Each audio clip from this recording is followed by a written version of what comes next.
Hi, Dane Carlson, Division Manager at Siler's Medical Division.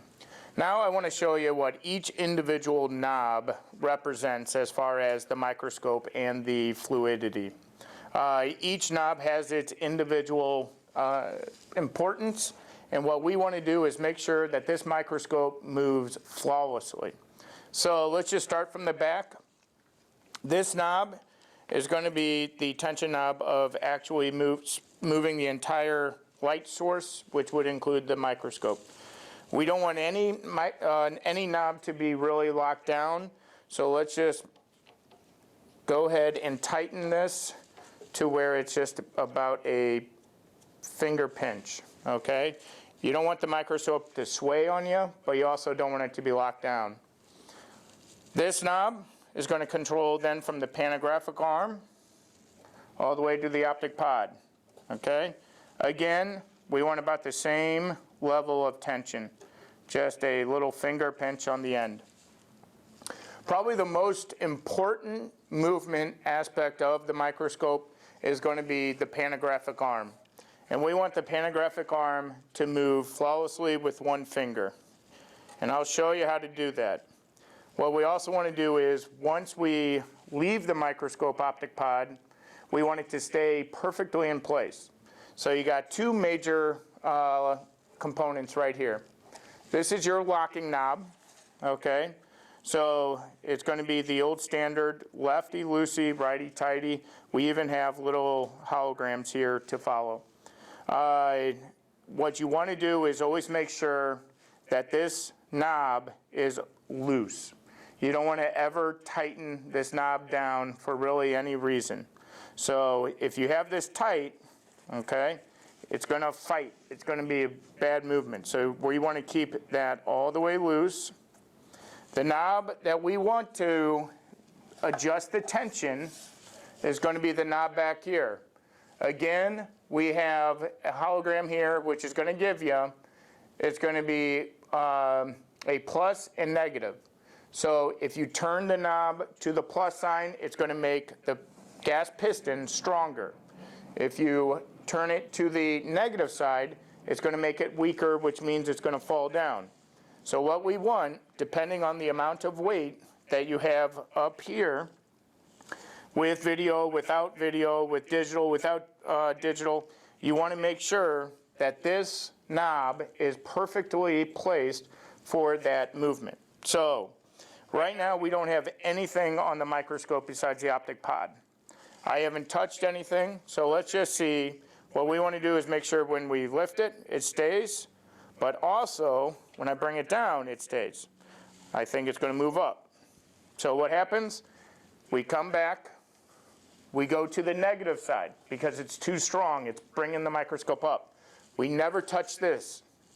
We go back here, I'm going to move the knob towards the negative position.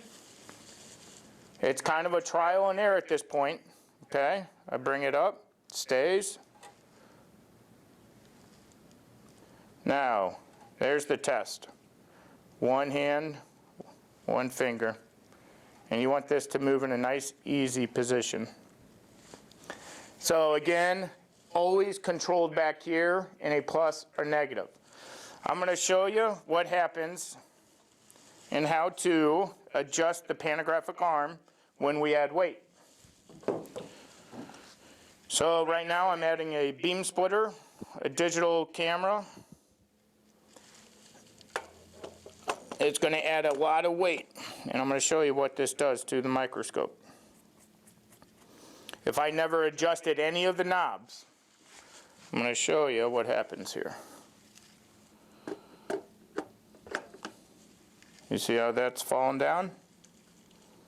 So what we do, again, do not touch this knob. That is for locking knob only. So we bring the scope up. We look back here. I need to make this piston stronger.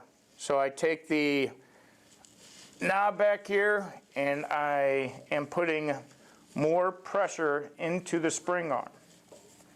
Now, I maybe moved it 3 rotations. Again, we want this to be in a nice position where I move it up, stays, move it down, stays.